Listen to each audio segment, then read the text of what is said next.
Assalamualaikum warahmatullahi wabarakatuh. Perkenalkan, nama saya Hilda Aprilia, perwakilan dari kelompok 5, selaku moderator dalam presentasi kali ini. Baiklah, pada pertemuan ini kita akan membahas topik tentang mengelola perubahan organisasi dan inovasi.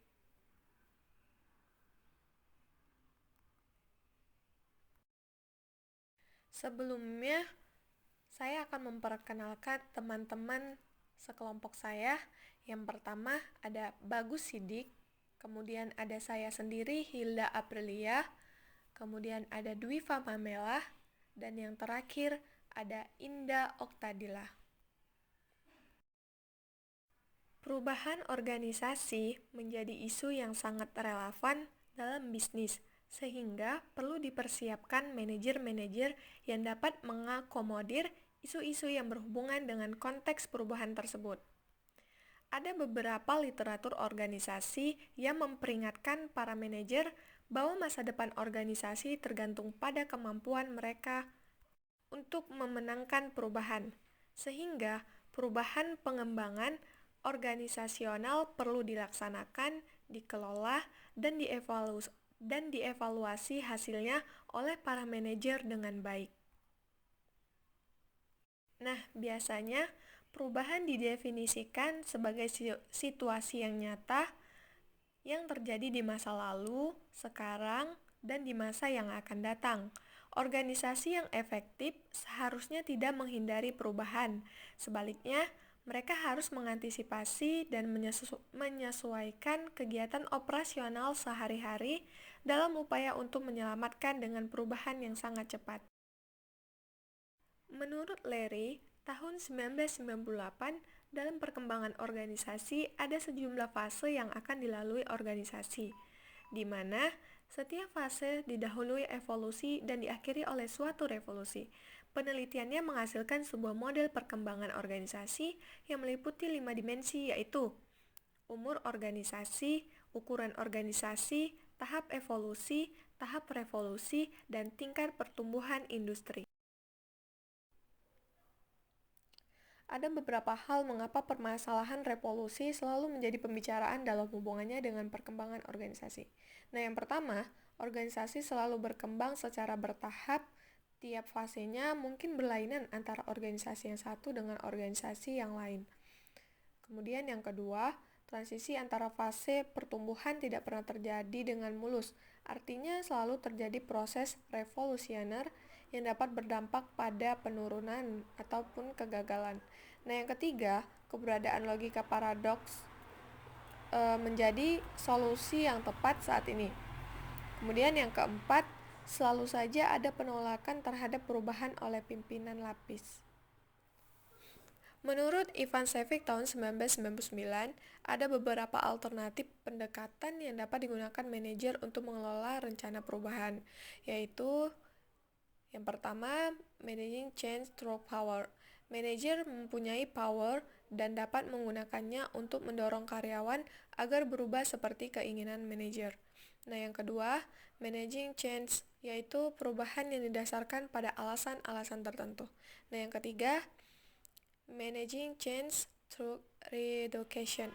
Implikasinya untuk memperbaiki fungsi-fungsi organisasional.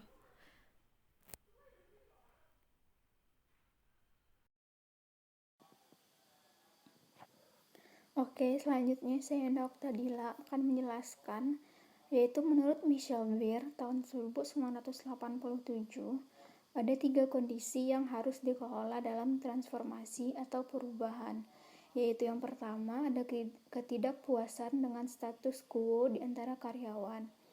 Yang kedua, kebutuhan akan visi atau model masa depan yang akan menentukan redesign organisasi.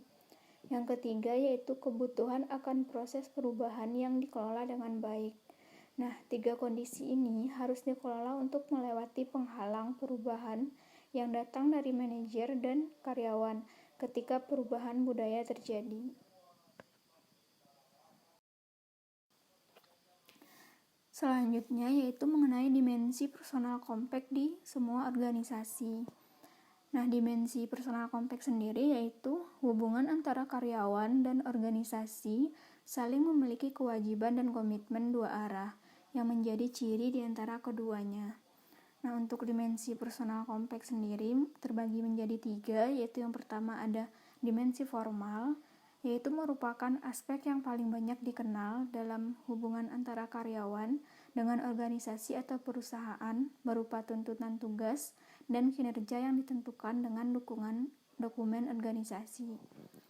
Yang kedua ada dimensi psikologis, yaitu berhubungan dengan aspek-aspek hubungan kerja yang biasanya bersifat implisit, meliputi elemen-elemen harapan kedua pihak dan komitmen dua arah yang muncul dari rasa percaya dan ketergantungan antara karyawan dengan perusahaan. Yang ketiga yaitu ada dimensi sosial, yaitu melalui dimensi ini karyawan menilai budaya organisasi mereka dalam mengelola karir, promosi jabatan, pengambilan keputusan, dan penyelesaian konflik, serta alokasi sumber daya.